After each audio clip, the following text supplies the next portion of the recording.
Super ফোরে যেতে বাংলাদেশের সামনে যে সমীকরণ দাঁড়ালো এশিয়া কাপের গ্রুপ পর্বে নিজেদের ম্যাচ শেষে আফগানিস্তানকে হারিয়ে আশা বাঁচিয়ে রাখলো বাংলাদেশে। সুপার ফোরে যেতে লাল সবুজের এখন তাকিয়ে থাকতে হবে শ্রীলঙ্কা ও আফগানিস্তানের ম্যাচের দিকে।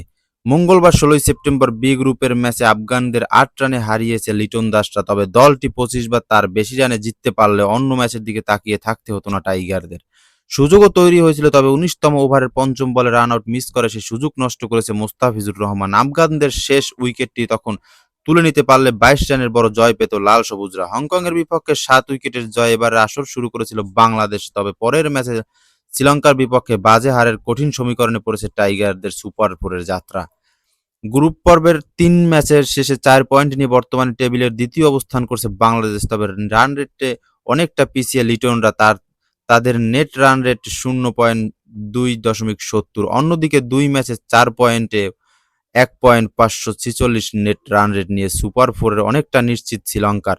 2 ম্যাচে 2 পয়েন্ট ও 2.150 নেট রান রেট নিয়ে আশা বাঁচিয়ে রেখেছে আফগানিস্তানরাও। সুপার ফোরে যেতে বাংলাদেশের সমীকরণ বৃহস্পতিবার 18 সেপ্টেম্বর বি গ্রুপে নিজেদের শেষ ম্যাচে মুখোমুখি হবে শ্রীলঙ্কা আফগানিস্তান। এই ম্যাচে শ্রীলঙ্কা জিতলে কোনো সমীকরণ ছাড়াই লঙ্কানদের সঙ্গে সুপার ফোর নিশ্চিত করবে বাংলাদেশ, কারণ সেক্ষেত্রে আফগানদের তুলনায় পয়েন্টের ব্যবধানে এগিয়ে থাকবে লাল সবুজরা। তবে শ্রীলঙ্কা হারলে প্রসঙ্গ আসবে নেট রান রেটে, কারণ তখন 3 দলেরই পয়েন্ট হবে সমান 4 করে। সেক্ষেত্রে নেট রান রেটে এগিয়ে থাকা দল যাবে সুপার ফোরে ভালো অবস্থানে থাকায় শেষ ম্যাচ জিতলেও সুপার ফোর অনিশ্চিত হয়ে পড়বে আফগানিস্তানদের। তখন বাংলাদেশের প্রার্থনা করতে হবে রশিদের বড় জয়ের দিকে। আগে ব্যাট করলে আফগানদের জিততে হবে 65 বা তার বেশি রানের ব্যবধানে, আর পরে ব্যাট করলে তুলে নিতে হবে 50 বল হাতে রেখেই। কেবল তখনই নেট রান রেটে লঙ্কানদের তুলনায় এগিয়ে যাবে বাংলাদেশ। আবুধাবিতে পিছে লঙ্কানদের বিপক্ষে আফগানদের এত বড় জয় অসম্ভব বলে চলে।